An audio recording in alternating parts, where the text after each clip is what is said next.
bienvenue à toi dans une nouvelle vidéo des balades de James. Alors on est ici au Canada, plus précisément dans la province de Québec, pour un road trip de 15 jours qu'on a fait avec ce beau gros bébé qui est juste à côté de moi. Et l'objectif de cette vidéo, c'est de vous le présenter. Alors on va commencer par des dimensions, des chiffres qui sont vraiment impressionnants pour ce qu'on connaît nous en Europe. Le porteur ici, c'est un Ford. Oui, ça je le sais parce que c'est écrit là. Et puis là aussi. E350 Super Duty, comme c'est indiqué là. Le moteur, c'est un V8 essence de 7 litres 3 de cylindrée, 325 chevaux. Le réservoir fait 208 litres et vu la consommation du monstre, c'est plus que nécessaire. Malgré nos efforts, on n'a jamais pu réellement descendre en dessous de 25 litres au 100. Ici, ça s'indique sur le tableau de bord comme étant 4 km par litre.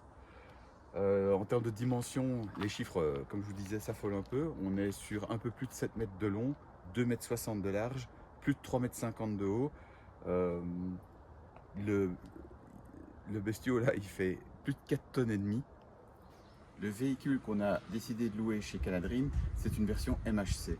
La particularité du véhicule que nous avons ici, c'est en fait qu'il a une extension, comme vous pouvez le voir, qui sort et qui nous offre du coup un espace intérieur qui est vraiment très cool, beaucoup plus important que si on n'avait pas cette extension. En termes de rangement extérieur, vous allez voir, donc là en dessous on a une génératrice, je ferai un petit sujet à part juste pour ça. On a un premier rangement qui est situé ici, juste en dessous de la banquette, avec là la ceinture de sécurité qu'on n'utilise pas pour le moment. Ça c'est le rangement en fait dans lequel on a le système Sanidump, le système pour les vidanges d'eau grise et d'eau noire. J'ai fait une vidéo dédiée pour ça sur la chaîne, vous pouvez la retrouver. Là c'est en fait la première trappe qui donne accès en fait à un grand coffre qui est traversant de ce côté-ci jusque de l'autre côté. De ce côté-ci en fait c'est là où on range le câble électrique et le tuyau d'alimentation d'eau. Parce que oui, ce véhicule récréatif en fait peut être alimenté en eau courante directement depuis un robinet qui se trouve là et qu'on branche ensuite ici. Donc on ne puise pas dans la citerne d'eau claire et on n'utilise pas la pompe non plus puisqu'on est raccordé à l'électricité. Donc c'est vraiment un système qui nous permet de faire des économies d'eau quand on est stationné sur un camping comme ici. Ça c'est l'autre trappe donc, qui est traversante comme je vous disais. Donc là on a deux énormes valises qui sont dedans, plus notre linge sale, plus le stock de nourriture et les chaises de camping qu'on a louées avec le camping-car.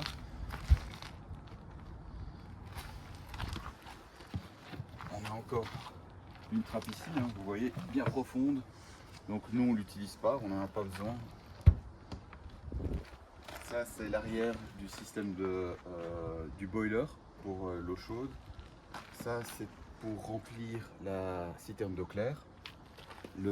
Ça c'est pour permettre le débordement en fait quand on remplit trop. L'arrière du frigo. Ça c'est je ne sais plus. Donc on va passer. Ici c'est la trappe dans laquelle on met nos chaussures. Et alors encore un truc bien sympa, ce sont deux prises extérieures en 110 volts qui permettent du coup de raccorder un ustensile électrique alors qu'on est à l'extérieur. La porte qui donne accès du coup à la cellule et puis après ça c'est la partie de conduite du véhicule comme tous les autres types de véhicules. On va rentrer à l'intérieur, je vais vous faire la visite.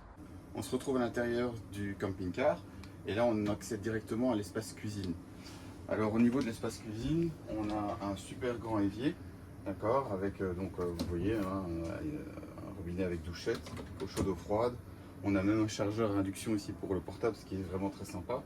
Et puis il y a ce truc qui est très original que j'avais jamais vu avant, c'est une sorte de tapis magnétique qui s'enroule et qui permet du coup d'avoir une zone de stockage supplémentaire. On a aussi, ça existe ailleurs évidemment, ça permet d'étendre le plan de travail, c'est quand même bien pratique aussi pour travailler. Hop, pour faire la cuisine. On a une gazinière ici à 3 becs, 3 feux. Ça fait un peu discothèque, c'est comique. Et puis après, on a une hotte qui fonctionne avec les lumières. On a un combiné four micro-ondes qui fait aussi air fryer. Et puis pas mal de rangements ici au-dessus. D'accord. Et là, on a un énorme frigo. Il est vraiment gigantesque, limite c'est presque aussi grand que celui de la maison. Donc voilà, avec un très très grand compartiment de congélation dans lequel on a mis des glaces pour le moment. Hop. On fait demi-tour là, comme vous le voyez, on a une dinette et on a un espace en fait qui glisse vers l'extérieur. Ça c'est un peu la particularité du van qu'on a chez nous. Et donc là on peut s'installer facilement à 4. Je pense qu'à 6 c'est faisable si vous avez 2 petits enfants. Encore des rangements. La totalité du VR est donc équipée de moustiquaires. On a les moustiquaires partout, on peut tout ouvrir. On a un lanterneau avec une ventilation motorisée qui est ici. Et puis du coup on accède à la suite parentale avec un grand lit qui fait 160 par 200. Là on avait pris nous le kit de literie et également donc le linge pour la salle de bain. Donc on a 4 jeux de tout. En fait ça c'était déjà tout équipé. Et puis un petit évier, de nouveau des rangements. Et alors ici, hop, une belle douche avec la toilette. La toilette qui se décharge du coup dans la citerne d'eau noire, d'accord, et qui est équipée d'une chasse d'eau qu'on accède ici avec une pédale.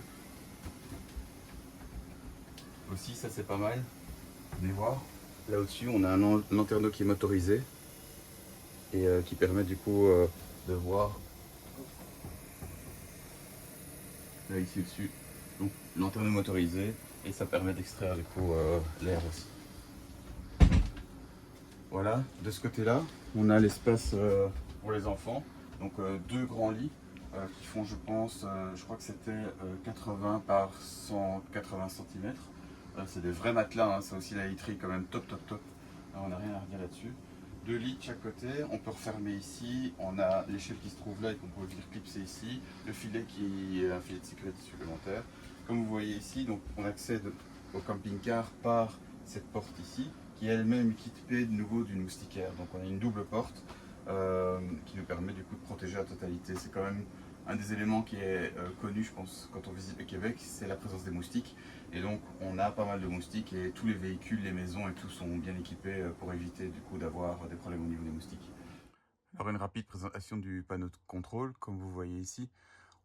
Ça permet l'accès en fait à toutes les informations un petit peu du camping-car. Donc grâce à ça, on a le niveau de la citerne LPG, on a le niveau de la citerne d'eau claire, le niveau de la citerne d'eau noire et d'eau grise. Ça permet aussi d'avoir le voltage de la batterie cellule, de commander le chauffe-eau, soit quand on est raccordé à l'électricité, on le fait fonctionner donc à l'électricité, soit on utilise la réserve de propane qui est située en dessous du VR pour chauffer l'eau. Ça active la pompe à eau. Ça, vous l'avez vu dans la vidéo, c'est ce qui permet de sortir et de rentrer du coup l'extension du VR. Et ça, c'est une lumière de sécurité en fait qu'on peut allumer la nuit quand on est stationné par exemple le long d'une route.